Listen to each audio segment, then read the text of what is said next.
नमस्कार, मैं हूं कमलेश। ग्रैंड एशियन हेडलाइंस में आपका स्वागत है। आज खास खबरों पर चर्चा के लिए हमने आपके लिए अपने स्टूडियो में आमंत्रित किया है भारतीय जनता पार्टी के जिलाध्यक्ष और समाज सेवी डॉक्टर राजीव सिंह को। डॉक्टर साहब, स्वागत है आपका कार्यक्रम में।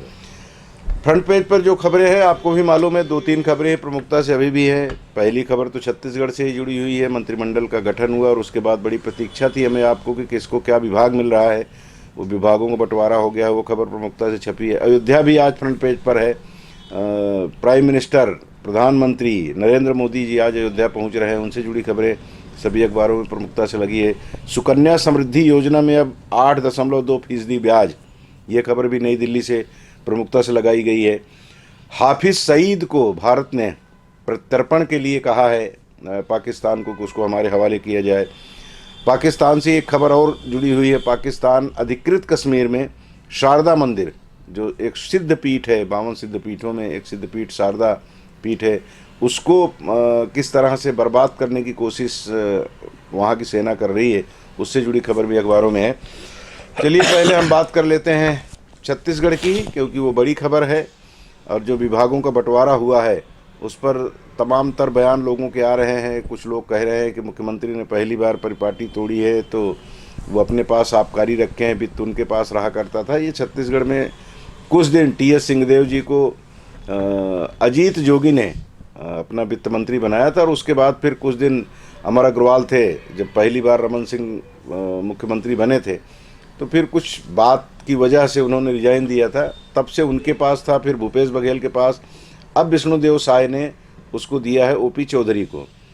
शिक्षा मंत्रालय के मामले में भी यही कहा जा रहा है कि उच्च और निम्न दोनों को, प्राथमिक शिक्षा और उच्च शिक्षा को अलग अलग लोगों को दिया जाता था। पहली बार ऐसा हुआ है कि बृजमोहन अग्रवाल को दिया गया है और पहली बार कोरबा को लखनलाल देवांगन के रूप में हमें मंत्री मिला है भारतीय जनता पार्टी की ओर से। हमने एक मंत्री तो कांग्रेस कार्यकाल में भी देखा है जयसिंह अग्रवाल को, लेकिन भारतीय जनता पार्टी के पूरे भारत के इतिहास में पहली बार कोरबा को भारतीय जनता पार्टी का मंत्री मिला है और उनको उद्योग, वाणिज्य और श्रम मंत्रालय मिला है।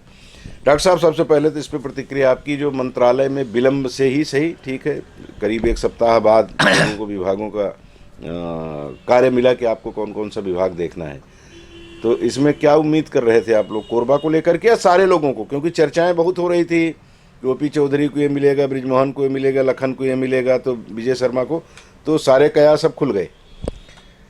जी, सभी लोग को नमस्कार। सबसे पहले तो मैं पूरे छत्तीसगढ़ के देवतुल्य जनता जनार्दन को बहुत बहुत नमन करता हूँ, प्रणाम करता हूँ कि आपने जो हमें जनमत दिया है और भारतीय जनता पार्टी की जो सरकार लाई है उसके लिए हम आपके विश्वास से पूर्णतः खरे उतरेंगे, यह विश्वास दिलाता हूं मैं। आदरणीय कमलेश भाई ने पूछा कि ये जो मंत्रिमंडल का गठन हुआ है, तो मैं कहूँगा देर से आए हैं लेकिन दुरुस्त आए हैं जी। और जितने लोगों को जो जो विभाग दिया गया है, हमारे सम्मानीय मंत्रीगण जो हैं और आदरणीय मुख्यमंत्री जी ने भी जो अपने पास विभाग रखे हैं, तो मुझे लगता है कि एक जो ये बंटवारा हुआ है जी, यहाँ जितने भी हमारे मुख्यमंत्री से लेकर के बाकी जो 10 उप मुख्यमंत्री और 12 लोग जो हैं, ये सभी वो सामर्थ्य रखते थे, सभी में वो सक्षमता है कि वो कोई भी मंत्रालय अच्छे से चला सकते हैं। ऐसे लोगों को चुना गया था मंत्री के रूप में जी। और उन लोगों में ये विभाग जो है विभाजित किए गए हैं और सभी लोगों ने बड़े ही खुशी के तौर पे, मेरी तो कल बहुत ही काफ़ी लोगों से जिनको विभाग सौंपा गया है, सभी आदरणीय मंत्रियों जी से बात हो रही थी और उन लोगों में इतना उत्साह था, इतना जोश था काम करने के लिए अपने विभाग में जी, कि वो खुशी का ठिकाना देखा नहीं जा रहा था। और उन लोग सब थे कि एक, जैसे कहा जाता है ना कि एक व्यक्ति में काम करने की आग लगी रहनी चाहिए, let the fire be on, एक अंग्रेजी में कहावत है। तो वो एक आग उनमें दिख रही है कि वो छत्तीसगढ़ का विकास कैसे करें।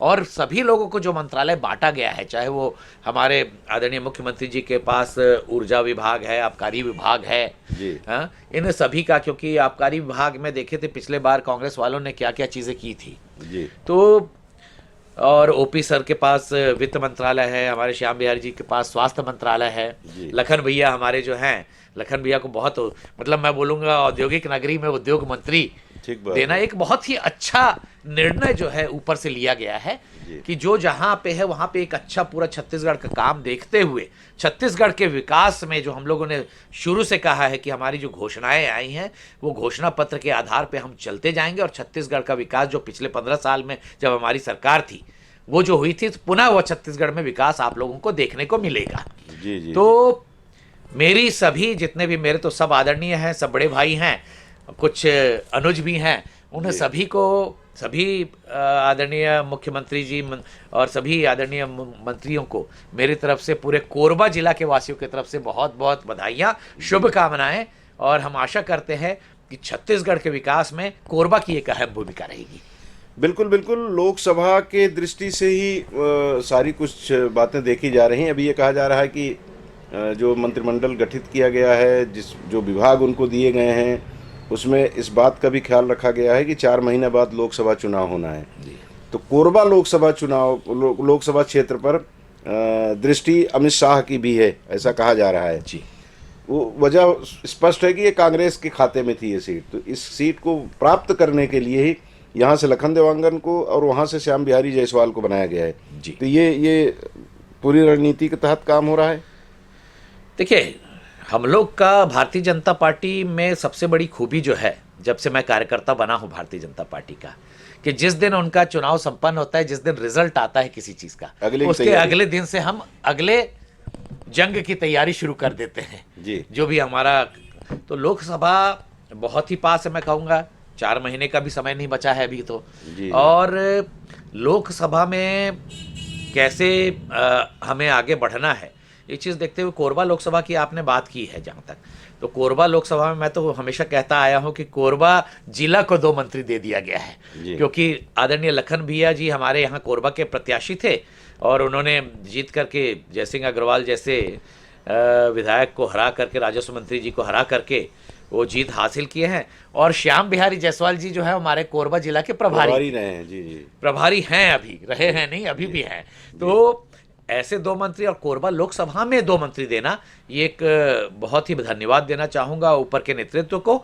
और आप देखेंगे कि अभी इस बार मैं आपको यहाँ आज इस चैनल के द्वारा सभी जनता जनार्दन ने जो आशीर्वाद दिया है, उससे दुगना आशीर्वाद जनता जनार्दन लोकसभा में छत्तीसगढ़ में हमारे जो भी सांसद प्रत्याशी रहेंगे उनको देगी, भारतीय जनता पार्टी को देगी। ये 11 के 11 सीट है जी, उसमें पूर्णतः विजय हासिल करके और अच्छे बहुमत से विजय हासिल करके भारतीय जनता पार्टी पुनः केंद्र में सरकार अपनी बनाएगी। कोरबा का जो मामला है, आप देखिए कि 8 विधानसभा में से जी 7 विधानसभा में कांग्रेस को हार का मुंह देखना पड़ा। रामपुर को छोड़ दे। हाँ जी, पिछले बार वो 7 विधानसभा में विजयी थे जी, और 1 में हमको सीट मिली थी। इस बार पूरा पासा पलट चुका है। जी। तो जहां 7 विधानसभा में उनकी हार हुई है, तो एक तरीके से मैं कहता हूं कि रीढ़ की हड्डी टूट चुकी है जो बोलते हैं। जी, जी। और हम लोग किसी भी चीज को ओवर कॉन्फिडेंस में नहीं लेते हैं। कभी भी जब हम आते हैं तो हमारे जितने भी नेतागण हैं, हमारे जितने भी कार्यकर्ता पदाधिकारीगण हैं, वो जमीनी स्तर पे काम करना शुरू करते हैं। पुनः हम अपने शक्ति केंद्र बूथ लेवल तक जाना शुरू करेंगे, बूथ लेवल से अपनी तैयारी करेंगे, और जो एक प्रॉपर एक प्रोटोकॉल के तहत हमें जो ऊपर से आदेश मिलता है उस तरीके से हम काम करते हुए, और आज जो जीत का सबसे बड़ा श्रेय मैं बोलूँगा कि हमारे जो बूथ लेवल के जितने भी पदाधिकारी थे, शक्ति केंद्र के पदाधिकारी थे, मंडल के थे, जो नीचे स्तर पर जो सिर्फ डंडा झंडा उठा करके चलते हैं और जिन्हें कोई महत्वाकांक्षा नहीं होता है, आज जीत का श्रेय मैं बोलता हूं उन लोगों को जाना चाहिए, क्योंकि उन्होंने निस्वार्थ भावना से काम करते हुए भारतीय जनता पार्टी की सरकार पुनः छत्तीसगढ़ में स्थापित की है। मतलब अभी भी आप लोग जो पार्टी के पदाधिकारी अपने कार्यकर्ताओं को सुकून से, आनंद से नहीं रहने देंगे, उनको काम पे लगा देंगे। नहीं, हमारे पार्टी के पदाधिकारी कार्यकर्ता जितने हैं कमलेश भाई, वो जब काम करते रहते हैं तभी उनको सुकून मिलता है। वो खाली बैठना नहीं चाहते, खाली बैठते हैं तो उनको लगता है भैया क्या हो रहा है, राजीव भैया काम क्यों नहीं मिल रहा है। तो वो अभी जो 10, 15, 20 दिन था, जो एक उत्सव का माहौल था, एक जश्न का माहौल था, उसमें भी मेरे से जब भी मुलाकात होती थी, कब शुरू कर वो बताना भैया, लोकसभा की तैयारी कब शुरू कर वो, तो मैं तो बोल रहा हूँ लोकसभा की तैयारी शुरू हो गई है। 2 दिन पहले हमारा प्रदेश में बैठक भी था और उसमें पूरी रणनीति तैयार हो गई है। और आने वाले दिनों में जब अप्रैल में लोकसभा या अप्रैल मई में जो लोकसभा होगा, उसमें एक अच्छा परिणाम भारतीय जनता पार्टी की तरफ से आएगा छत्तीसगढ़ में, और छत्तीसगढ़ बहुत बड़ा एक रोल निभाएगी ऊपर में सरकार बनाने। चलिए इसी में से एक जानकारी और आपसे ले लें कि जैसे 22 सीटों पर विधानसभा चुनाव से पहले 2-3 महीना पहले ही डिक्लेयर कर दिया गया था प्रत्याशी का नाम 21 सीटों पे कि आप जाएं और तैयारी करें और बाकी का तो ऑन टाइम पे किया गया। क्या कोरबा लोकसभा क्षेत्र के लिए भी ऐसी बातचीत चल रही कि पहले कर दिया जाए? देखिए, अब ऊपर क्योंकि ये बातें कहीं ना कहीं से आती हैं। बिल्कुल, मेरे को भी सुनने में आता है और ये सुनी सुनाई बातें हैं, और जो केंद्रीय नेतृत्व और जो प्रदेश नेतृत्व का निर्णय रहेगा जी, क्योंकि कोरबा और बस्तर लोकसभा क्षेत्र हमने पिछले बार हम हार चुके थे जी जी, हो सकता है तैयारी की दृष्टि से उनको ज़्यादा समय देते हुए कोरबा और बस्तर के प्रत्याशियों की घोषणा पहले हो सकती है। ये भी एक संशय है, ये भी लोग एक सोच रहे हैं, संभावना है लेकिन ये तो पार्टी का ऊपर वाले नेतृत्व का निर्णय है कि वो क्या करना चाहते हैं। क्योंकि मैं तो हमेशा बोलता हूं कि हमारी सोच जहां खत्म होती है वहां से हमारे प्रदेश और केंद्र नेतृत्व की सोच शुरू होती है। तो एक जो भी वो निर्णय लेंगे वो परिणाम की दृष्टि से और हमारी जीत सुनिश्चित रहे उस हिसाब ही। जो 21 लोगों का जो निकाला था सूची, उसमें से कमलेश भाई आपको सुनकर और मुझे बताते हुए गर्व होता है कि उसमें से 11 लोगों ने जीत हासिल की है। इन सभी सीटों पे हमको हमारा जीत हमेशा नहीं होता था, तो 21 में से अगर 11 मतलब 50% से अधिक लोगों ने जीत हासिल की है, तो ये एक बहुत सरकार बनाने में बड़ी भूमिका रही है। बिल्कुल बिल्कुल। जहां से वो कांग्रेस से मान रही थी कि सीटें हमारी 100% है जी, वहां से आपने 50% सीट उनसे ले ली, जीत का आधार बन गई। बिल्कुल बिल्कुल। अब थोड़ा सा बात करने लखन देवांगन की। उनको उद्योग वाणिज्य और श्रम मंत्रालय दिया गया है। स्वाभाविक है सबसे ज़्यादा काम करने की जरूरत है श्रमिक क्षेत्र में। कल हमारे प्रेस क्लब के कार्यक्रम में वो जैसे ही अंदर प्रवेश किया, उन्होंने उसी समय उनके पास फ़ोन आया कि विभागों का बंटवारा हो गया है। उसके बाद तो फिर चर्चाएं भी उस पर हुई, उन्होंने अपनी बाइट भी दी और कहा भी कि श्रमिकों के हित में वो ज़्यादा से ज़्यादा काम करने की कोशिश करेंगे। तो मुझे लगता है कि असंगठित क्षेत्र के मजदूर, जो संगठित क्षेत्र के हैं उनके साथ तो श्रमिक संगठन के लोग हैं, उनको कहीं न कहीं न्याय दिलवाते हैं, लेकिन असंगठित क्षेत्र के लोग जो आजकल वो होता है ना कि संगठित क्षेत्र के लोगों को यानी सीधे सीधे भर्ती की बजाय इनडायरेक्ट आउटसोर्सिंग जिसको कहा जाता है, उसके जरिए हजारों की तादाद में कोरबा में काम कर रहे हैं लोग। मैं कोरबा की बात कर रहा हूँ, बाकी प्रदेश में तो बहुत सारे लोग हैं जी जी जी। तो इनको जो कहीं लगता था कि कहीं अन्याय होता है इनके साथ, न्याय नहीं मिल पाता, कोई ऐसा प्लेटफार्म नहीं मिल पाता जहाँ वो खड़े होकर के फरियाद कर सकें, या फरियाद करते हैं तो उस पर सुनवाई नहीं होती, तो कोई ऊपर बैठा हो जिसके पास वो जाएं और कहें कि हमारे साथ अन्याय हो रहा है, हमारा साथ दें, तो मुझे लगता है कि एक साथी उनको मिल जाएगा। देखिए कमलेश भाई, सबसे बड़ी बात जो है कि हमारे यहाँ जो आदरणीय उद्योग श्रम एवं वाणिज्य मंत्री जी श्री लखनलाल देवांगन जी बने हैं जी। लखनलाल देवांगन जी का जुड़ाव अपने निचले स्तर के लोगों से इतना ज़्यादा है। उन्होंने पार्षद के रूप में काम किया है, उन्होंने महापौर के रूप में काम किया है, वो विधायक रहे थे, वो संसदीय सचिव रहे थे, और वो लोगों से इतने जुड़े हुए हैं जी। पूरे, चाहे वो जितने भी हमारे मजदूर वर्ग हैं जो झुग्गी झोपड़ियों में रहते हैं, जो लोग आज उनको खुशी है कि लखन भैया हमारे मंत्री बने हैं, जो कि हर व्यक्ति की बात सुनते हैं जी। ऐसे व्यक्ति का उद्योग मंत्री औद्योगिक नगर में बनना, तो मैं सोचता हूं कि जो एक मजदूर कम्युनिटी में जो असंगठित आप बोल रहे हैं, उनमें एक जो खुशी की लहर दौड़ी होगी कि अब हमारा बात सुनने वाला हमारा बड़ा भाई हमारे पास है। और मैं 100% श्योर हूं कि लखन भैया एक एक की बात सुन करके उन लोगों को जो जो चीज़ न्याय मिलना चाहिए, उनको जो सुविधाएं मिलनी चाहिए, उनकी बात जहां भी ऊपर रखना है, वो सारी बातें आगे रखते हुए उन सभी के विकास पे पूर्णतः ध्यान देते हुए उन लोगों के एक परिवार में खुशहाली लाएंगे। ऐसे व्यक्ति लखन भैया हैं जो हमारे कोरबा के लिए गौरव है, हमारे कोरबा के लिए गर्व की बात है कि ऐसे मंत्री जो कोरबा में पहली बार, जैसा आपने कहा, इतिहास में पहली बार भारतीय जनता पार्टी का कोई मंत्री कोरबा से दिया गया है, वो भी कोरबा विधानसभा से। और लखन भैया जैसे सरल सहज व्यक्ति का बनना एक उस वर्ग के लिए जो कि अपनी बात डायरेक्टली कभी भी उनके पास जाकर के, उनका दरवाज़ा हमेशा खुला हुआ है। लखन भैया अपने वक्तव्य में भी हमेशा कह रहे हैं कि मेरा दरवाज़ा हमेशा खुला है आप लोगों और के लिए। अपने कोहड़िया वाले घर में ही रहेंगे, अपने कोहड़िया वाले घर में रहेंगे और वहीं दरवाज़ा खुला हुआ है, और आप आकर के कभी भी मुझसे मिल करके अपनी बात रख सकते हैं। तो ऐसा जब खुला दरबार लोगों को मिलेगा तो लोगों के लिए इससे अच्छी बात क्या हो सकती है। अब मुझे पूर्ण विश्वास है कि हमारे जितने भी मजदूर भाई हैं, हमारे जितने भी असंगठित ये जो श्रम करने वाले लोग हैं, इन लोगों की बातें ज़रूर ऊपर तक भी रखी जाएगी, और जो यहाँ से निर्णय लेना है वो यही निर्णय कर दिया जाएगा। जी जी जी जी जी। थोड़ा सा इसको स्पष्ट कर दें कि कोरबा जिले की बात नहीं करे। कोरबा जिले को तो उप मुख्यमंत्री मिला प्यारेलाल कंवर जी के रूप में, गृह मंत्री, वन मंत्री, तमाम विभागों का दायित्व संभालने वाले। हाँ, दायित्व तो ननकीराम जी ने भी संभाला है, मंत्रालय। जी जी। कोरबा, कटघोरा और कोरबा की बात हम कर रहे हैं, कोरबा विधानसभा से। तो यहाँ नहीं रहा। इसके पहले विधानसभा उपाध्यक्ष बनने का अवसर बनवारी लाल जी को जरूर मिला था भारतीय जनता पार्टी की ओर से। कोरबा और कटघोरा को मिला ले तो भारतीय जनता पार्टी का कोई भी विधायक ऊपर यहाँ तक नहीं पहुँचा था। तो ये एक बड़ी बात है कोरबा जिले के लिए। चलिए अब थोड़ा सा और आगे बढ़ लेते हैं। पीओके के शारदा मंदिर पर पाक सेना का कब्जा, काफ़ी होम खोला। और दूसरी खबर, भारत ने पाकिस्तान से मांगा लश्कर संस्थापक हाफिज। मैं बयान सुन रहा था, पीओके में जो शारदा मंदिर पर काफ़ी हाउस खोल रखा है वहाँ के फौजियों ने, उसको लेकर के कोई एक संगठन बना है, उसके अध्यक्ष ने बेंगलुरु में कल ये बात कही। और उनका जो कथन है या जो उनके भाव थे, वो भाव यही थे कि इसी जरिए ही सही पाकिस्तान अधिकृत कश्मीर को अपने कब्जे में कर लेने का, और जब आप उसको अपने कब्जे में कर लेंगे तो हाफिज तो वैसे ही दादा दादा करते हुए आपकी शरण में आ जाएगा।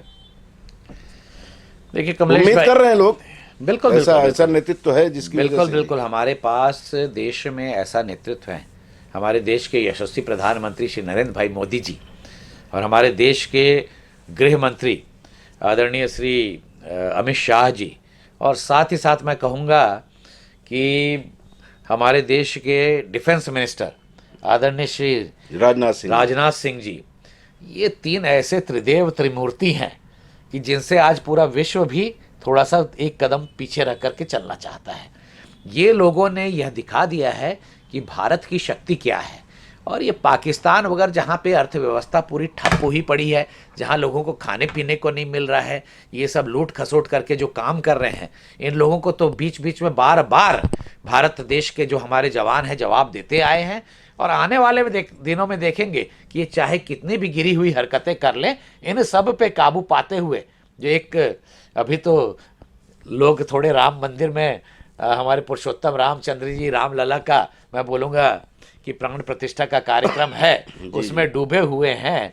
और फिर तो भारतीय जनता पार्टी और श्री रामचंद्र जी, प्रभु रामचंद्र जी जो मिल करके जो उन लोगों को सीख सिखाएंगे, उनको इसका अंदाज़ा नहीं है। तो ये सारी चीज़ें हो जाने दीजिए, इन सभी पे नज़र रखा गया है। ये सब अब बहुत छोटी सी बातें हो गई हैं जिनको ये उछालना चाहते हैं, क्योंकि ये कवरेज में कभी मीडिया में आ नहीं पा रहे किसी चीज़ के कारण। इनके देश में कोई विकास का कार्य हो नहीं रहा है, इनके देश में आंतरिक लड़ाई हो रही है, इनके देश में लोगों की एक दूसरे से बन नहीं रही है, इनके देश में लोग भूखमरी से मर रहे हैं। तो ऐसे लोगों को कभी कभी लाइमलाइट में लाने के लिए ये सब चीज़ें इनको करना पड़ता है, जिसको मीडिया थोड़ा सा लिखता है तो इसमें ही उनको खुशी जाहिर होती है। लेकिन इनकी ताकत कितनी है ये पूरा विश्व जान चुका है, और पूरे विश्व की तरफ से इनके ऊपर बहुत ज़्यादा दबाव चल रहा है।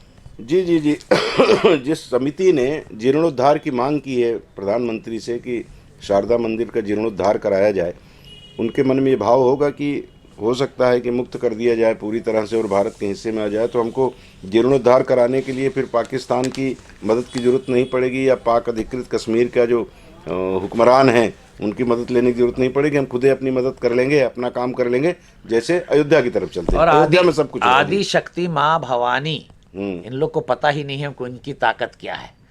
ये अगर उनके मंदिर और ये सब पे वैसा गलत शलत हरकतें करेंगे तो जो सज़ा मिलेगी वो हमारा पूरा हिंदुस्तान जानता है।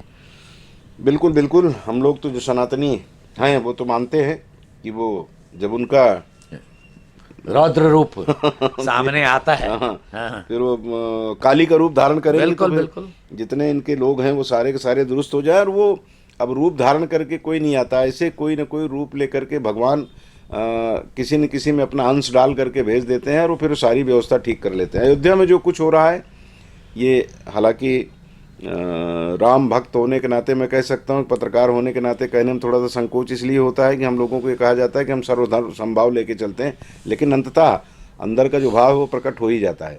जो कुछ अयोध्या में हो रहा है उसमें कहा जाता है कि ये आज 30 तारीख है, आज एयरपोर्ट का, बस स्टैंड का, रेलवे स्टेशन का अयोध्या में उसका आज लोकार्पण होना है। पूरी अयोध्या सज के तैयार है। तो लोग ये कह रहे हैं कि ये जो राम लखन की जोड़ी बन गई है, योगी लखन और राम नरेंद्र मोदी, बहुत बड़ा नाम है भगवान राम का और लखन जी का, लक्ष्मण जी का, लेकिन उनके जैसा ही इनको मान करके इसलिए कहा जा रहा है कि अयोध्या का स्वरूप बदलने की जो इनकी जिद है कि मुझे ऐसा करना है, मुझे लगता है कि जिद उनकी साकार रूप धारण कर रही है। देखिए, जय श्री राम बोलते हुए मैं ये अपनी बात शुरू करूंगा। इसका जैसे ही कमलेश भाई ने अयोध्या की बात शुरू की और राम मंदिर की बात शुरू की, तो मेरा क्या, मुझे लगता है कि एक एक देशवासी का जो है रोमांचित रोंगटे खड़े हो जाते हैं और इंतजार कर रहे हैं उस 22 जनवरी का। मैं इस चैनल के द्वारा सभी लोगों को आमंत्रित करता हूं इस राम मंदिर अयोध्या के दर्शन करने के लिए कि आप जाएं और राम लला के आशीर्वाद पाएं। और आपने कहा कि ये राम और लक्ष्मण की जोड़ी, तो मैं उसमें एक और थोड़ा सा ऐड करना चाहूँगा कि रामचंद्र जी, श्री नरेंद्र भाई मोदी, लक्ष्मण जी आपने योगी आदित्यनाथ जी को कहा, तो उसमें बाहुबली हनुमान का रोल हमारे आदरणीय अमित शाह जी भी निभा रहे हैं। उनकी जो ताकत है, तो ये जो एक राम दरबार हमें मिला है, और ये राम दरबार मिल करके जो राम लला के पूरा, और ये रामचंद्र जी पूरे भारतवर्ष के रामचंद्र जी हैं, पूरे देशवासियों के रामचंद्र जी हैं। ये बार बार हम बताते आए हैं। आदरणीय हमारे नरेंद्र भाई मोदी जी सिर्फ भारतीय जनता पार्टी के प्रधानमंत्री नहीं हैं, वो पूरे देश के प्रधानमंत्री हैं। तो ये चीज़ हमें समझना होगा। और पूरे देश के हित में, जो कि 500 वर्ष तक जो हमारे कई लोगों ने कुर्बानी दी, हमारे कई लोग उसके लिए शहीद हो गए राम मंदिर बनाने के लिए, आज वो अवसर, आज हम देशवासियों को हम कहेंगे कि हम सभी के लिए सौभाग्य की बात है कि आने वाले दिनों में हमें वह चीज़ देखने को मिलेगा जिस सपने को लेकर के हम चल रहे थे।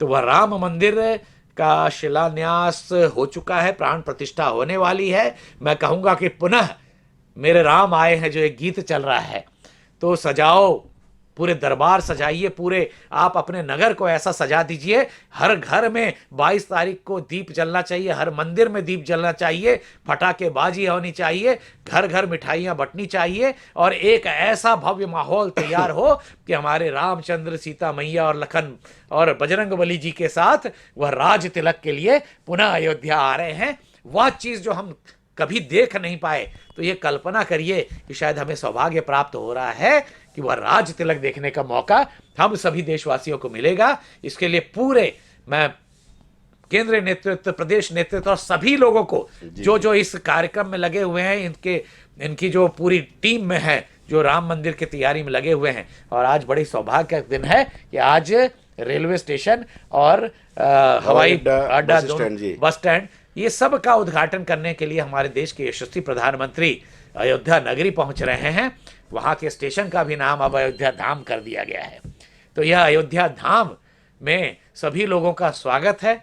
मैं एक छोटा हवाई अड्डे का नाम वाल्मीकि हवाई अड्डा कर दिया गया। जी। और एक छोटा सा भारतीय जनता पार्टी का कार्यकर्ता होने के नाते मैं सभी को पुनः आमंत्रित करता हूँ कि 22 तारीख के बाद आप सभी जाएं, वहाँ रामलला के दर्शन करें, उनका आशीर्वाद पाएं।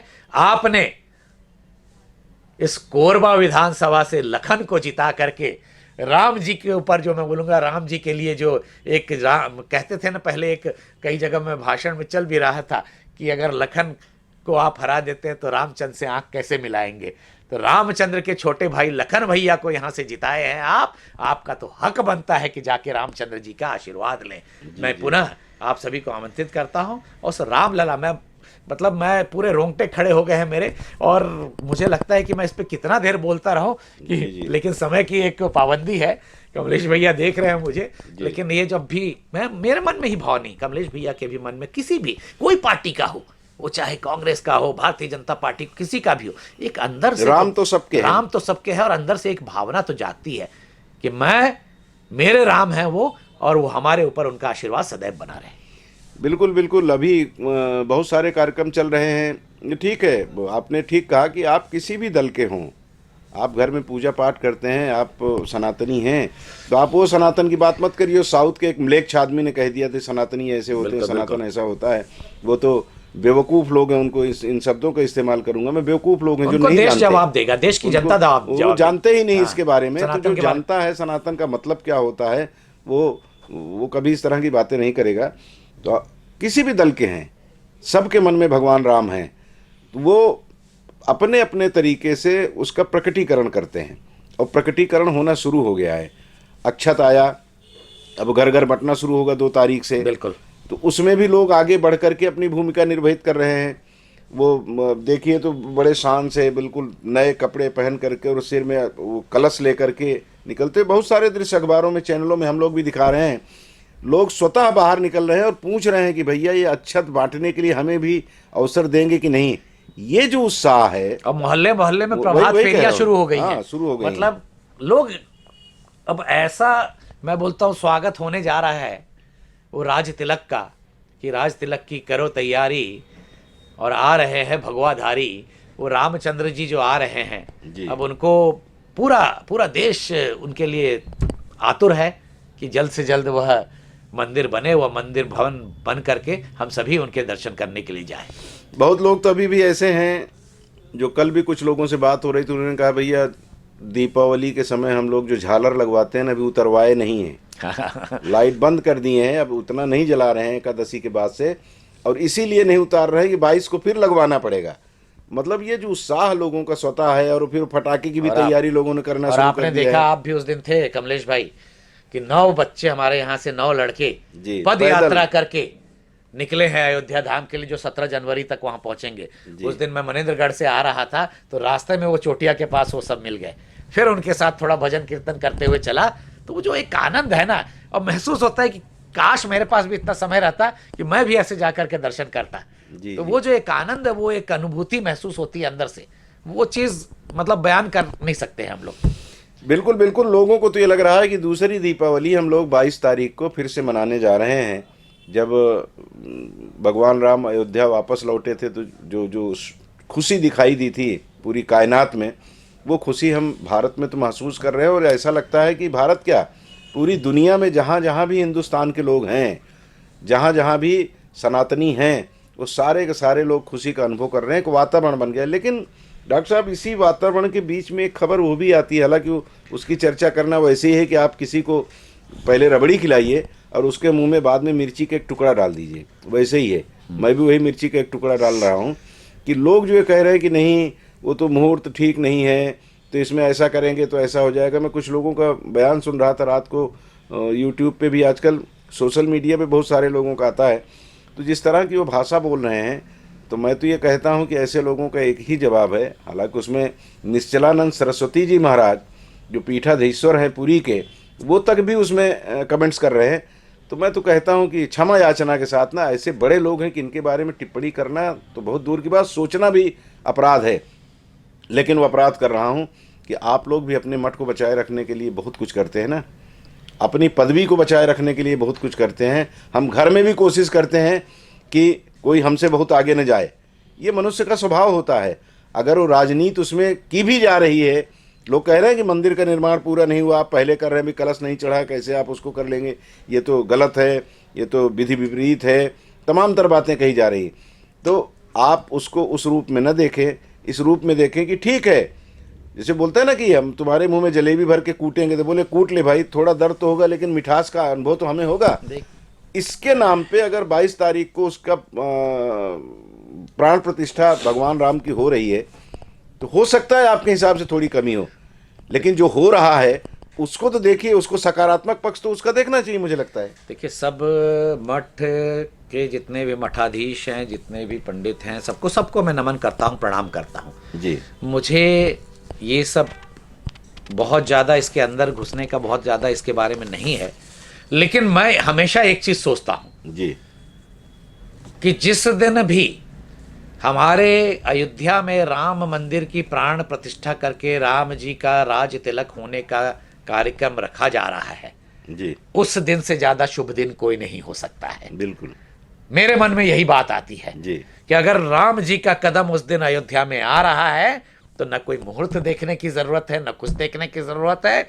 उनका कदम पड़ना ही सबसे बड़ा मुहूर्त है, और उससे शुभ दिन कोई नहीं हो सकता, उससे पवित्र दिन कोई नहीं हो सकता है। जी जी जी जी। भगवान राम को तो कहा गया है कि स्वयं साक्षात धर्म की प्रतिमूर्ति हैं, तो वो जहाँ पे विराजित तो कण कण में है, लेकिन पुनः उनका आवास सुव्यवस्थित करके उनके आवास में जहाँ उन्होंने जन्म लिया था, जहाँ उनका प्रादुर्भाव हुआ था, वहाँ पे उनको उनकी मूर्ति को स्थापित करने का काम कर रहे हैं। हमारी क्या औकात है कि उनको स्थापित करें, लेकिन वो अपने ही होने की उनकी इच्छा है कि चलो एक नए स्वरूप अरे में वो तो वहां पे स्थापित हैं ही जी, लोगों को दर्शन देने के लिए अब आ रहे हैं। हाँ, हम अपनी व्यवस्था की जरा अच्छी हो जाए, लोग ज्यादा से ज्यादा लोग वहां आए जाए, और सब चीज देखिए कर रहे हैं। उनके वहां आने से कितने गरीब लोगों को काम मिलेगा, कितने मतलब लोग बोलते हैं ना, कितने लोग वहां पे, कितने लोगों का विकास हो जाएगा उस पूरी नगरी में, उस पूरे प्रदेश में। यह चीज लोगों को सोचना चाहिए। तो राम जी तो कण-कण में बसे हैं, जैसे कमलेश भाई ने बोला। हाँ, और आज की तारीख में बनारस में, इलाहाबाद में, सुल्तानपुर में, प्रतापगढ़ में, अयोध्या में कई होटलों में जगह नहीं है, और जो लोग जा रहे हैं वो ये मान के जा रहे हैं कि खाना वाना लेके चलो, अभी अभी अगर जाना है तो हो सकता है कि हमको रास्ते में खाना भी न मिले। ऐसा नहीं कि सब कुछ बंद हो गया है, कारोबार सबका फल फूल रहा है। बोल रहा हूँ कोई भी मंदिर चले जाइए कहीं भी। अभी मैं 5 दिन पहले काशी विश्वनाथ में बाबा काशी भोले बाबा का दर्शन करके आया हूँ जी। संडे का दिन था, 24 तारीख था। आपको मैं बताता हूँ कमलेश भाई कि पैर रखने की जगह नहीं थी, पैर रखने की, इतना भीड़। तो ये जो एक आस्था जागी है, एक जो हिंदुत्व जागा है, ये चीज बहुत बड़ी बात है। और ये हमको समझनी पड़ेगी कि सनातन धर्म जो कि अकेला हिंदू राष्ट्र पूरे विश्व में है और अपनी एक पैठ बना करके रखा हुआ है, बाकी धर्मों के बहुत राष्ट्र हैं, लेकिन हिंदू राष्ट्र कोई अकेला है तो वो हिंदुस्तान है। घोषित नहीं लेकिन है, घोषित नहीं है लेकिन नाम तो हिंदुस्तान है वो। जी जी। और यह चीज हम उतने लोगों से घिर करके भी अपनी पैठ बना करके अपनी जो शक्ति है वह ऊपर तक ले जा करके, और लोगों के साथ जो सामाजिक हम व्यवहार बना के रखे हैं सभी देशों से, ये बहुत बड़ी चीज है। बिल्कुल बिल्कुल। आप अभी जो आपने काशी विश्वनाथ की बात कही, तो आप आज के अगर 5-6 साल पहले आप वहाँ गए होंगे और आप जाएंगे तो आपको बिल्कुल स्वरूप बदला हुआ मिलेगा।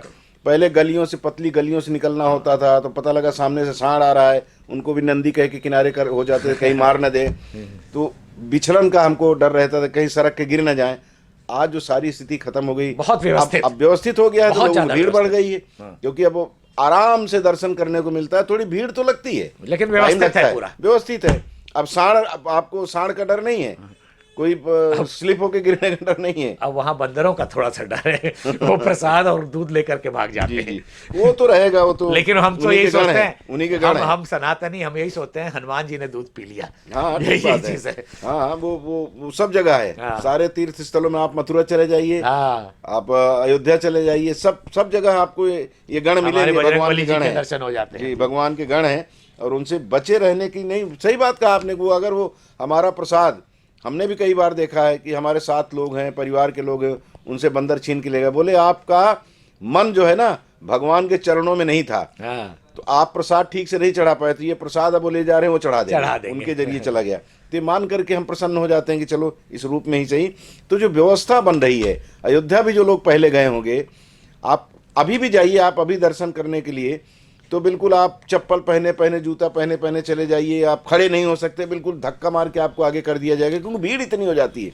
वो सारी चीज़ें जब व्यवस्थित हो जाएंगी, 3-3, 4-4 द्वार हो जाएंगे, जाने के आने के सब रास्ते अलग अलग हो जाएंगे, वहाँ सारी व्यवस्था इस तरह की हो जाएगी, कोई बीमार हुआ तो तुरंत उसको इलाज, दिव्यांग के लिए अलग। कल ये बात कितनी सच है पता नहीं, लेकिन कल मेरे को एक मेरे मित्र बता रहे थे, बड़ा सुन करके बड़ा अच्छा लगा कि जो ये आज रेलवे स्टेशन का उद्घाटन हो रहा है, अयोध्या धाम रेलवे स्टेशन का, इसमें जो एक ओवर ब्रिज, फुट ब्रिज ऐसा बना है जो सीधा जाके राम मंदिर के पास जाके उतरता है, 1 किलोमीटर का बना है जी। तो ये बहुत बड़ा सुविधा होगा लोगों के लिए कि जो चलने फिरने में जिसको कोई दिक्कत नहीं है, वो रेलवे स्टेशन पे उतरेंगे, वो सीधा वहां पहुंच जाए, सीधा वो रामलला के एकदम चरणों में जाकर के वहां पे अपना एकदम आशीर्वाद ले लेंगे। तो ये सब चीजें जो सोच के बनाई जा रही है, तो ये कि व्यवस्था का एक अंग है ये। अच्छा, कई बार डॉक्टर साहब लोग ये बोलते हैं कि इस तरह की चीज़ें बना के आपको बेरोजगारी दूर करने के लिए प्रयास करना चाहिए, प्रयास ये करना चाहिए कि उद्योग लगे।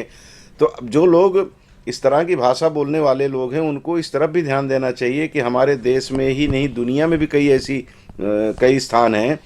आप भारत की बात कर लो, रामेश्वरम चले जाओ आप, वहाँ क्या है? सिर्फ भगवान का एक विग्रह वहाँ पे है। बस। उसके नाम पे वो पूरा शहर पुष्पित पल्लवित है और आनंद से लोग जीवन जी रहे हैं। कई शहर ऐसे मिल जाते हैं। मैंने कहा कि अयोध्या में जब ये राम मंदिर स्थापित तो कितने लोगों का जीवन स्तर ऊपर उठ जाएगा, ये लोगों को सोचना चाहिए। जी, काशी विश्वनाथ में जीर्णोद्धार के बाद बताते हैं कि लाखों लाख रुपए लोगों की आय में वृद्धि हो गई महीने की। मैं फूल वाले से बात कर रहा था जी, वो बोलता है कि मोदी जी और इन लोगों ने जो किया है वह मतलब अकाल्पनिक है। हम लोग तो सोच नहीं सकते, हम लोग सबका परिवार इतने बढ़िया से अब पल बढ़ रहा है, तो सब चीज है। और यह सब चीज अगर देश के लिए कोई भी पार्टी करती है तो उसका स्वागत करना चाहिए। बिल्कुल बिल्कुल करना चाहिए। और अब आप ये सोचो ना, सर्वमंगला मंदिर कोरबा का, अब उसके इर्द गिर्द कितने लोगों को रोजगार चल रहा है। बिल्कुल बिल्कुल। उनको आप काम नहीं दे सकते, लेकिन वो खाली फूल, नारियल, अगरबत्ती बेच करके ही अपना जीविकोपार्जन कर, अच्छी ढंग से जीविकोपार्जन उनका हो रहा है। ये तो प्रमाण है एक छोटा सा। ऐसे बहुत सारी चीज़ें हमारे देश में हैं जिसको व्यवस्थित करने की कोशिश हो रही है। और ये व्यवस्था अब ऐसी बन गई है, एक चाल ऐसी शुरू हो गई है कि भारतीय जनता पार्टी के बाद अगर कोई दूसरी सरकार भी आएगी तो उसको भी इसी राह पर चलना पड़ेगा। हमने छत्तीसगढ़ में देखा है ना, राम पथगमन पे काम हुआ, कौशल्या जी का मंदिर बनाया गया, कांग्रेस की सरकार थी। तो लोगों को जब ये लग रहा है कि नहीं, अब मजाक मजाक में लोग बोलते हैं कि जब हिंदू वाली बात कहते थे तो नाराज होते थे, लेकिन अब अखिलेश यादव जी भी कुर्ते के ऊपर जनेऊ उधार के निकलते हैं जब उनके पिताजी का निधन होता है। तो राजीव गांधी जी भी, राहुल गांधी जी भी कुर्ते के ऊपर रखते हैं। तो कहीं ना कहीं लोगों को लग रहा है कि नहीं, ठीक है, आप मजबूरी में ही सही, आपको वोट लेना है हिंदुओं का भी, इसलिए ही सही, आपका जिसकी आप उपेक्षा करते थे, जिधर आप ध्यान नहीं देते थे, अब ध्यान तो जा रहा है कम से कम। बिल्कुल जा रहा है। बिल्कुल। ये अच्छा संकेत है। और किसी धर्म की बुराई करने की बात नहीं है, आप अपने धर्म में आनंद लीजिए, सभी अपने धर्म को ऊपर बढ़ाएं, सभी चीज करें, लेकिन दूसरे धर्म के चीजों में हस्तक्षेप ना करें। जो नहीं जानते उस पर बेवजह का कमेंट्स करके उसको उसमें आप मक्खी डालने का काम ना करें, बल्कि वो अपना टीआरपी बढ़ाना चाहते हैं, लेकिन उनका टीआरपी खत्म हो जाता है, ये नहीं समझते हैं वो। जी जी जी, वो सबको ध्यान रखना पड़ेगा। और स्थिति बन रही है वैसी कि लोगों को विवश होकर के बताया ना कि ये लोग अब जनेऊ ऊपर से पहनने लगे, हो सकता है कुछ दिन बाद अंदर पहनना शुरू कर दें। प्रदेश के 5 लोकसभा क्षेत्रों को कवर करेगी राहुल की न्याय यात्रा। एआईसीसी से अंतिम रोड मैप का इंतजार, भारत न्याय यात्रा से कांग्रेस की उम्मीदें बढ़ी, रायपुर से खबर है। और कल कुछ लोग बता रहे थे कि हाटी से होकर के राहुल गांधी जी यहाँ से निकलेंगे। तो कुल मिलाकर लोकसभा चुनाव के मद्देनज़र ये किया जा रहा है। लेकिन इससे अलग हट करके भी एक बात मैं कहता हूँ कि वही बात, मिठाई और दर्द कुछ भी हो, एक युवा, अब युवा ही कहेंगे उनको, युवा अगर पदयात्रा करते हुए लोगों से मिलते हुए निकल रहे हैं तो सीधी सी बात है कि कुछ तो लोगों की दुश्वारियां होगी जो उनके सामने आएंगी। और उनके सामने क्या, उनके साथ जो फिर मीडिया के लोग चलते हैं और लोग चलते हैं, वो उन खबरों को बाहर पहुंचाने की कोशिश करते हैं अपनी तरफ से। तो ये सब होगा तो उसका लाभ भी कहीं ना कहीं कुछ न कुछ मिलता है। कांग्रेस अपने ढंग से देख रही है, लेकिन मैं उसको अपने ढंग से देखता हूँ कि ऐसी यात्रा चलती है तो समस्याएं भी लोगों की समझ में आती हैं, कुछ समस्याएं दिखती हैं, उसका निराकरण भी होता है। तो डॉक्टर साहब, उनका अपना नज़रिया है, मुझे लगता है कि अगर हाटी सो के निकलेंगे, वो अपने तरीके से अपना लोकसभा का प्रचार प्रसार कर रहे हैं जी। और जब आप जैसे कमलेश भाई सम्मानीय लोग जब तक उनको युवा बोलते रहेंगे तब तक हमें भी गर्व होता रहेगा कि हम भी युवा हैं। बिल्कुल।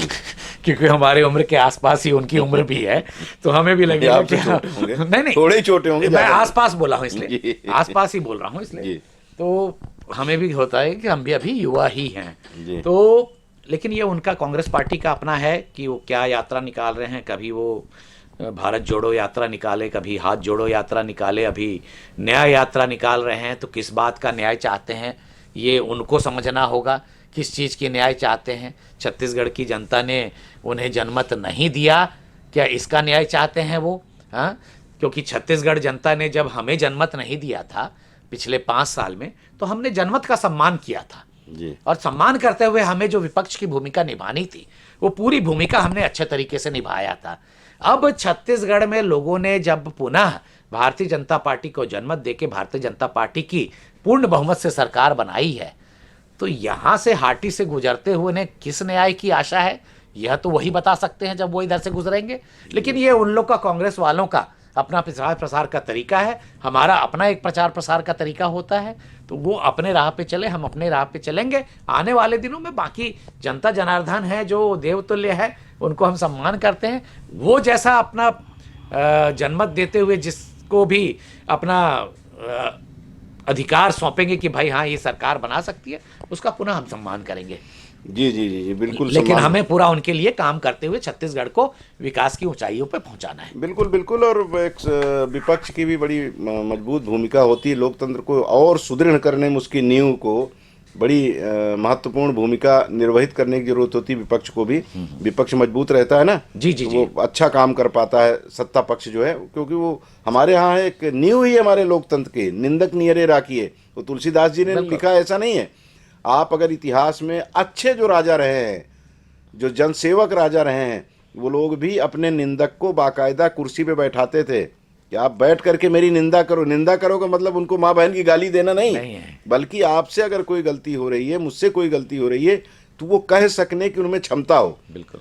तो इसलिए कहा गया है कि विपक्ष अगर मजबूत होगा, हमारा विरोधी अगर मजबूत होगा, तो हमारे मन में भी भाव होता है कि हम भी मजबूत हों, या हमारे अंदर जो कमी, उस कमी को दूर करके उसके जैसा बने।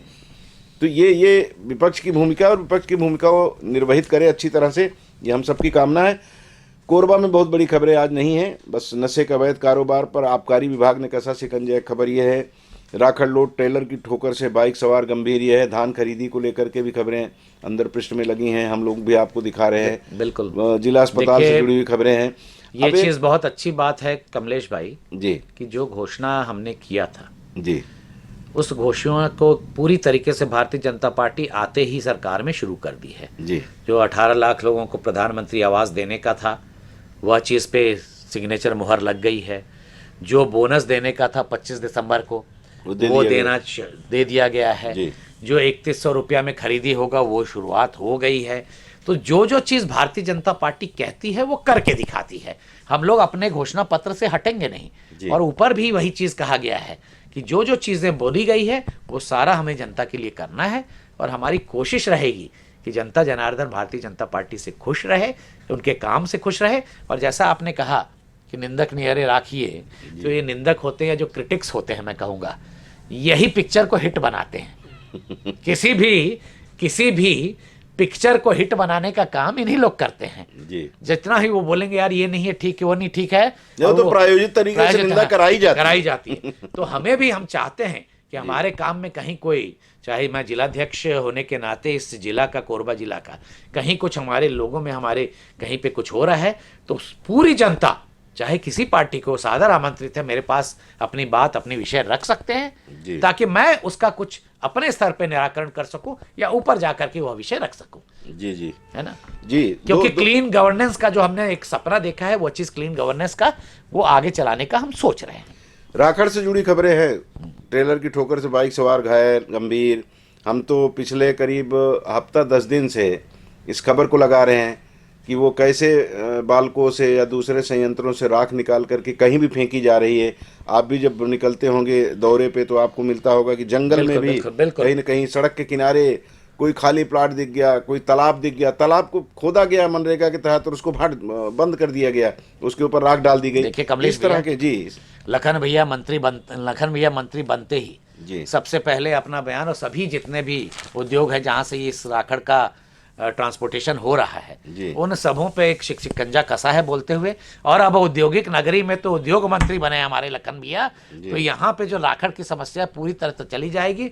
मैं तो अभी ज़्यादातर दिन बाहर रहा था, लेकिन मेरे को आते ही सुनाई, मैं कल रात ही वापस आया हूँ, तो मेरे को आते ही सुनाई दिया कि कई राखड़ के ट्रांसपोर्टर तो आधे से अधिक भाग गए हैं छोड़ करके यहाँ शहर को। तो उन लोग गलत कार्य कर रहे थे और उन पे कहीं ना कहीं प्रशासन और पुलिस का शिकंजा कसा जा रहा है, तभी वह कार्य से हट रहे हैं। तो ऐसे लोगों को दिया जाएगा जिसमें कुछ नियम कानून रहेंगे कि उसको पूरी तरीके से बंद करके कवर्ड रहना चाहिए और इसी क्षेत्र में डंप होना चाहिए, तब जा करके एक अच्छी व्यवस्था बनेगी। अभी तुरंत तो कल ही मंत्री बने हैं और आने वाले दिनों में आपको दिखेगा कि जो चीज़ से हम बहुत ही बुरी तरीके से जूझ रहे हैं, जिससे कई बीमारियां उत्पन्न हो रही हैं, एक डॉक्टर होने के नाते मैं बोलूँगा। तो वो सब चीज़ों से लोगों को निजात मिलेगी। जी, अब जहाँ से चलते हैं वहीं से लौटते हैं ना। अब इसमें खबर है कि नए वर्ष में वो विभागों का काम शुरू करेंगे, अपने जो जो विभाग उनको मिला है। तो नया वर्ष तो वैसे तो हिंदू प्रतिपदा जो होती है उसमें मार्च के महीने में आती है, तो नया वर्ष इसको मानेंगे क्या, आंग्ल नव वर्ष को? नया वर्ष हमारे लिए अभी जो उन्होंने बोला है, मुझे लगता है कि वह आंग्ल वर्ष को ही लेकर नया वर्ष 3 महीना है। उसके बाद जो बोल रहे हैं आपके मार्च के बाद जो नवरात्र के बाद जो हमारा नया वर्ष आता है, हिंदू नव वर्ष, उसके बाद तो लोकसभा के साथ दोनों डबल इंजन की सरकार जो है नव वर्ष में बहुत शानदार तरीके से पुनः काम, अभी भी डबल इंजन की है, लेकिन नई सरकार जोश खरोश के साथ हिंदू नव वर्ष में जो जब डबल इंजन की सरकार चलेगी तो उसका आपको एक विकास देखते हुए नजर आएगा। डॉक्टर साहब, हम लोग राम की बात करते हैं, करते क्या हैं वो हमारे हृदय में है, लेकिन राम के चरित्र का अनुसरण लोग कम करते हैं, उनकी पूजा करते हैं। और परिहास में ये भी कहा जाता है ना कि वो मर्यादा पुरुषोत्तम थे, पुरुष के रूप में, मनुष्य के रूप में उन्होंने जन्म लिया और एक साधारण मनुष्य की तरह उन्होंने जीवन शुरू किया। साधारण मनुष्य, चक्रवर्ती सम्राट थे राजा दशरथ, उनके सुपुत्र थे, साधारण नहीं थे। लेकिन वो जंगल में जाके जैसे और लोग शिक्षा प्राप्त कर रहे हैं उसी तरह से उस समय गुरुकुल की व्यवस्था थी। बिल्कुल। तो एक साधारण व्यक्ति के साथ रह करके जिस तरह से उन्होंने जीवन शुरू किया और साधारण लोगों के साथ रहते रहते असाधारण बन गए, मर्यादा पुरुषोत्तम कहलाए, उन भगवान राम ने अपने जनता जनार्दन को वैसे ही सम्मान दिया जैसे वो भगवान शिव को देते थे। वो पूजा करते थे ना एक दूसरे की। बिल्कुल बिल्कुल। राम जी और शिव जी एक दूसरे की पूजा करते थे, वो उनको ईश्वर बोलते थे, वो इनको ईश्वर बोलते थे, वो उनको अपना मालिक समझते थे, उनको अपना दास समझते थे। ये ऐसा भाव दोनों के बीच में जो था, उस तरह का भाव लेकर के ही जनता आपकी मालिक है, आप उनके मालिक हो, ऐसा जिस दिन आपके मन में भाव आ जाएगा उस दिन तो 5 साल के बाद आपको किनारे कर देंगे, क्योंकि राजशाही तो है नहीं। तो वो जी, भारतीय जनता पार्टी एक अनुशासन वाली पार्टी है जी। ऊपर से नीचे तक आप देखेंगे कि एक एक व्यक्ति के कार्य पे नज़र रखा जाता है, चाहे वो हमारा कोई भी मंत्रिमंडल के मंत्री हों, चाहे हमारे जिलाध्यक्ष हों, चाहे हमारे कोई भी हों जी। मैं हमेशा बोलता हूं कि एक केंद्रीय नेतृत्व तो प्रदेश नेतृत्व की तीसरी नेत्र खुली रहती है, और एक तो अनुशासन वाली पार्टी है। आपको कहीं भी देखने को नहीं आएगा कि अभी भारतीय जनता पार्टी के लोग जो है अनुशासन से हट करके ज़्यादा कुछ करेंगे। जो भी करेंगे उनके ऊपर लगाम लगाया जाएगा। और जितने भी जनता है, जैसा आपने कहा, वाकई में मर्यादा पुरुषोत्तम रामचंद्र जी का 22 जनवरी को प्राण प्रतिष्ठा अयोध्या में मंदिर का शुभारंभ होने जा रहा है।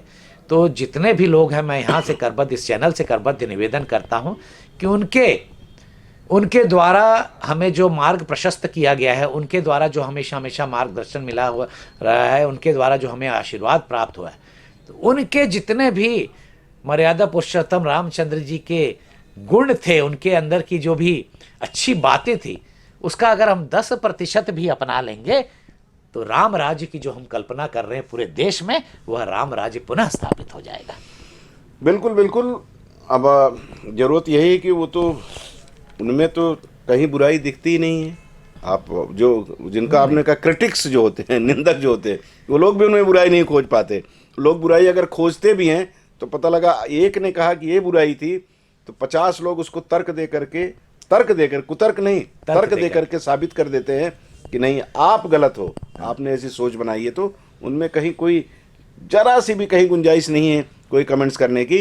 तो हम अगर उनके एक भी गुण को आत्मसात कर लें, एक भी गुण को, अपने आप ये कायनात खूबसूरत हो जाएगी। तो खूबसूरत बनाने के लिए इस कायनात को, ये जो एक वातावरण बन रहा है, इस वातावरण में हमें आपको भी आहुति डालना है। और शुरू कर दिया लोगों ने, जैसे मैंने बीच में कहा ना कि अक्षत यात्रा निकाल रहे हैं लोग। आपने जैसा बताया गली में लोग अब हर वार्ड में, हर मोहल्ले में कोशिश हो रही है कि सुबह उठें और प्रभात फेरी। हम तो जिस मोहल्ले में रहते हैं वहाँ प्रभात फेरी कंटिन्यू चलती है, लेकिन अभी प्रभात फेरी का ढंग बदल गया है। तो ये सारी जो वातावरण चेंज हो रहा है, परिवर्तित हो रहा है, ये हमारे आपके कारण हो रहा है। हम और आप ऐसा सोच रहे हैं, तो सोचने की वजह से एक सकारात्मक ऊर्जा का संचार होता है, वो संचार हो रहा है। तो आपसे हम भी निवेदन यही करेंगे कि बस बिल्कुल मन बना लीजिए, और इस वातावरण में पूरा आनंद लीजिए इसका, धार्मिक सामाजिक सब तरह का आनंद है इसमें। उस आनंद में अपने आप को डुबो लीजिए और उसके बाद फिर सब कुछ अच्छा ही अच्छा होगा। बस मैं पूरे देश की जनता से मैं निवेदन करता हूँ कि थोड़ा बहुत कहीं कहीं खबर आ रही है कोरोना वगैरह की भी जी, लेकिन बहुत हो गया गुड मॉर्निंग, गुड इवनिंग, नमस्ते, नमस्कार। अब समय है जिससे भी मिले हाथ जोड़ के जय श्री राम, और जय श्री राम बोल करके अपने दिन का आगाज कीजिए और जय श्री राम बोल करके अपने दिन को खत्म कीजिए। यही मेरा निवेदन रहेगा। उससे अच्छा आपसी मेल मोल का तरीका, मेल जोल का तरीका नहीं हो सकता है। पुराने में चले जाएं बस, और कुछ करने की जरूरत नहीं। एक दिन कल बहुत लोग रात को देर तक मौज करेंगे, पुराने साल को विदाई देंगे, नए साल का स्वागत करेंगे। तो वो बधाई देने का वही जो तरीका है वो तरीका जरा बदले। हम लोगों को तो बाल्यकाल में जय सीताराम कहते ही थे, जिससे बड़े से मिले छोटे से मिले तो सबसे यही जय सीताराम, जय सिया राम, राम राम, ये तो संबोधन पहले थे ही। बीच में हमें थोड़ी सी वो लॉर्ड मैकाले घुस गया, तो जिसकी वजह से हम लोग गुड मॉर्निंग और गुड नाइट में चले गए। तो हमें लगता है कि फिर से वापस हमको उसी दिशा में लौटना होगा। लौट रहे लोग, वातावरण बन रहा है, लौटें और इस पल का खूब आनंद ले, यही आप सबसे आग्रह। बहुत बहुत शुक्रिया कार्यक्रम देखने का। और डॉक्टर साहब, काफ़ी दिन बाद मुझे लगता है कि चुनाव से पहले हमारी आपकी चर्चा हुई थी। जी। और लगातार आप प्रचार में और उसके बाद फिर मतदान में, फिर मतदान के बाद मतगणना का, और उसके बाद जब सरकार बन गई तो लोगों के साथ मेल मुलाकात करने का ये सारा क्रम आपका जारी रहा, जिसकी वजह से आप नहीं आ पाए थे। आज आपने समय दिया, इसके लिए बहुत बहुत धन्यवाद। कंधे पे बहुत बड़ी चुनौती थी और पूरे जनता ने उस चुनौती को, सपने को साकार किया। उनके लिए बहुत बहुत जनता। बिल्कुल बिल्कुल, आपने इतिहास बनाया है। एक ही मिलती थी, इस बार 2 मिली है।